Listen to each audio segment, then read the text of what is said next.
One of these cartridges was designed over 120 years ago. The other was literally invented to kill it. And yet the old one's still outselling it by a mile. Today I'm putting the 45 ACP and the 10mm auto head-to-head. Ballistics, expansion, suppressor performance, availability, everything. And by the end of this video, you're going to know exactly which one belongs in your gun. John Browning designed the 45 ACP in 1904. It went into service in 1905. It's been in continuous production for over 120 years, used in 2 world wars, countless law enforcement agencies, and it's still one of the most stocked handgun cartridges on the planet. Comparatively, the 10mm automatic is the newcomer on the block. Lieutenant Colonel Jeff Cooper, one of the most influential firearms minds who ever lived, looked at the 45 ACP and said, "We can do better." He, along with Whit Collins and Irving Stone, designed the 10mm auto. The goal was to make the 45 ACP obsolete. That was over 40 years ago. The 45 ACP is still a lot more popular. So what happened? Is the 10mm genuinely superior and the market just hasn't caught up? Or is the 45 ACP the smarter choice for most people? Let's find out. Let's start with raw numbers, because that's where most people start and where most people stop. And that's a mistake. A standard 45 ACP load, 230 grains, leaves the muzzle at around 830 feet per second. That puts you somewhere between 350 and 450 foot-pounds of energy at the muzzle, depending on the load. Now look at a common full-power 10mm load. The MagTech 180 grain JHP, for example, that's 1,230 feet per second and 605 foot-pounds of energy. A Hornady 155 grain 10mm load hits 1,265 feet per second at 551 foot-pounds, and if you step up to something like the Underwood 200 grain hardcast, that's 1,250 feet per second and 694 foot-pounds. Field & Stream put it simply: when you compare the fastest 200 grain bullets from both cartridges, the 10mm has an energy advantage of roughly 195 foot-pounds. That's a 44% edge at the muzzle. That's not a small gap. You're pushing into 41 Magnum territory from a semi-automatic pistol. So on raw energy, the 10mm wins, no debate. But raw energy's not the whole story. And this is where people get the comparison badly wrong. Let's talk about what actually happens when these rounds hit a target, because that's what matters when lives are on the line. Target Barn ran a head-to-head gel test using the Hornady Custom 10mm 180 grain XTP out of a Glock 20 and the Federal Premium 45 ACP 230 grain HST out of a Glock 21. Same barrel length on both guns, 4 layers of denim over clear ballistics gel. Here's what they found. The 10mm expanded to an average diameter of 0.74 inches. It cleared the expert benchmark of 1.5 times the bullet's original diameter.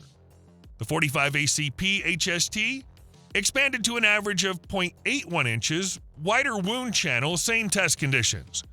We looked at Lucky Gunner's full dataset and found that even the best performing 10mm load, a lightweight 155 grain, maxed out at 0.81 inches expanded. The best 45 ACP load hit 0.99 inches. That's nearly a full inch of expanded diameter from a standard weight 230 grain bullet. That's a meaningful difference in tissue disruption. And here's what makes it matter even more. What happens when your hollow point fails to expand? Clothing, bone, or a barrier can clog the cavity and stop expansion entirely.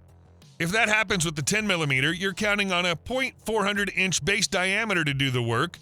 If that happens with the 45 ACP, your baseline is 0.452 inches, the widest of any mainstream semi-automatic handgun cartridge.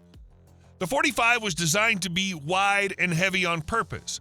Even at its worst, it's still punching a bigger hole than the 10mm at its worst. That's not an accident.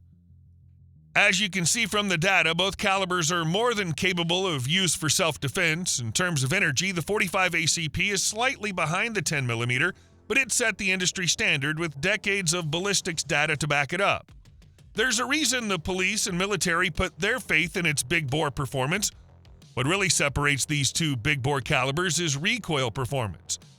Our old friend Isaac Newton reminds us all of the energy going forward also goes backward.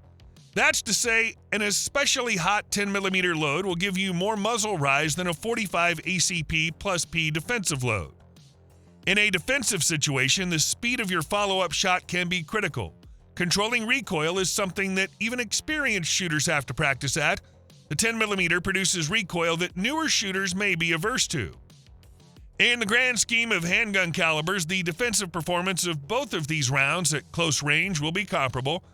The differences in performance in eliminating a threat will be small when compared to other factors. What matters most is discovering which option you're most comfortable with shooting and how accurate you are in stressful situations. Can you carry either concealed? Absolutely. But 45 ACP is way more carry-friendly when it comes to compact pistols, holster selection, and comfort. Think Glock 30, M&P 45 Shield, and dozens of 1911 options. Compact 10mm pistols?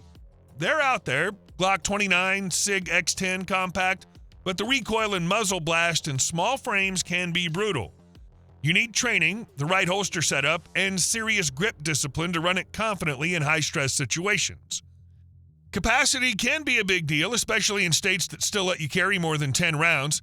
10mm usually gives you 1 to 2 extra rounds over 45 ACP and double-stack pistols thanks to its narrower case diameter.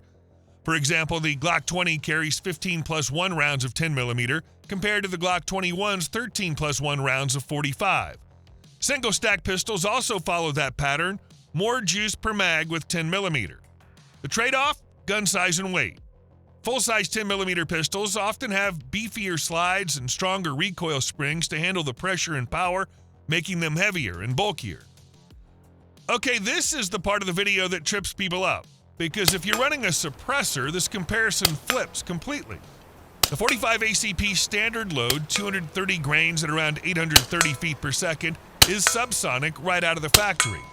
The speed of sound at sea level is roughly 1,125 feet per second. The 45 runs well below that.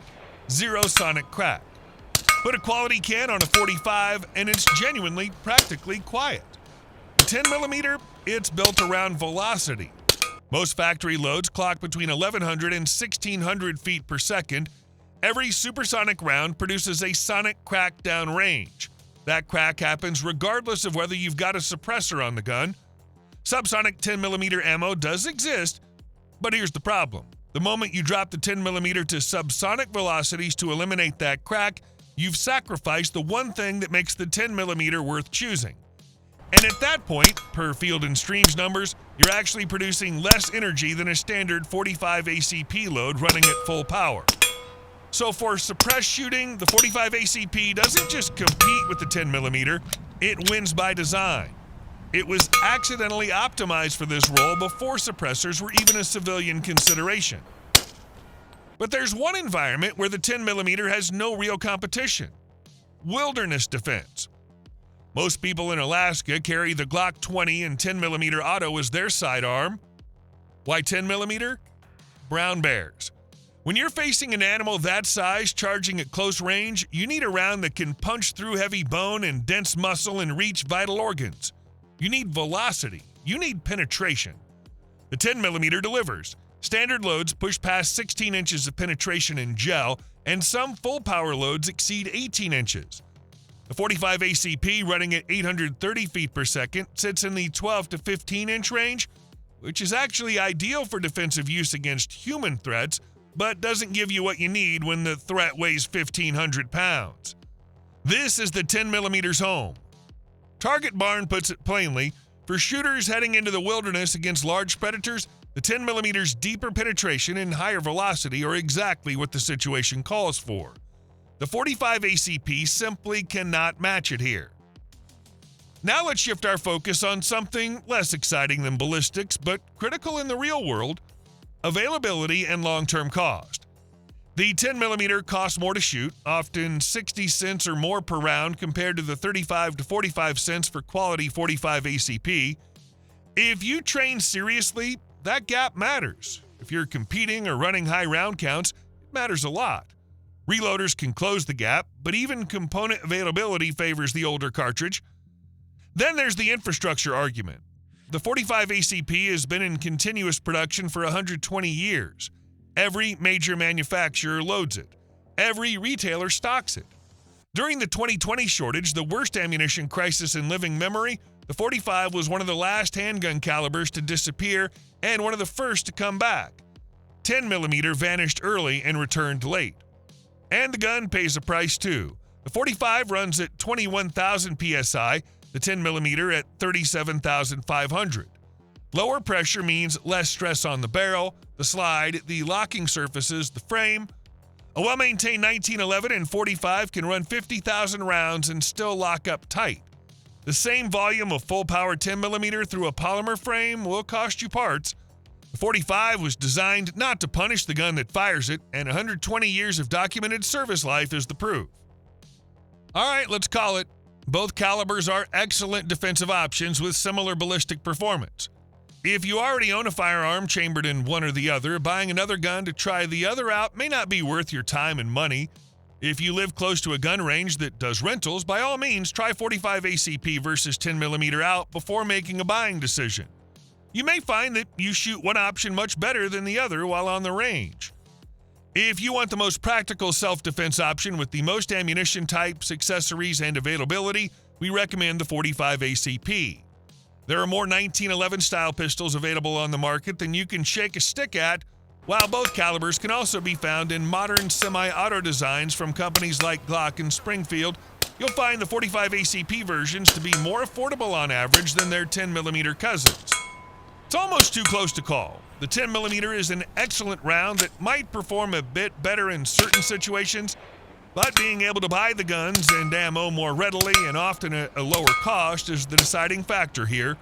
Spending less money per round fired means more time spent at the range and training. It's that additional training that we believe will make you a better defensive shooter regardless of the caliber you choose. That's the full breakdown. .45 ACP versus 10mm auto. Every number on the table. Drop a comment and tell me what you're currently carrying and why. I read every single one, and those comments shape what I cover next. If this video helped, hit the like button. It helps more people find this content. See you in the next one.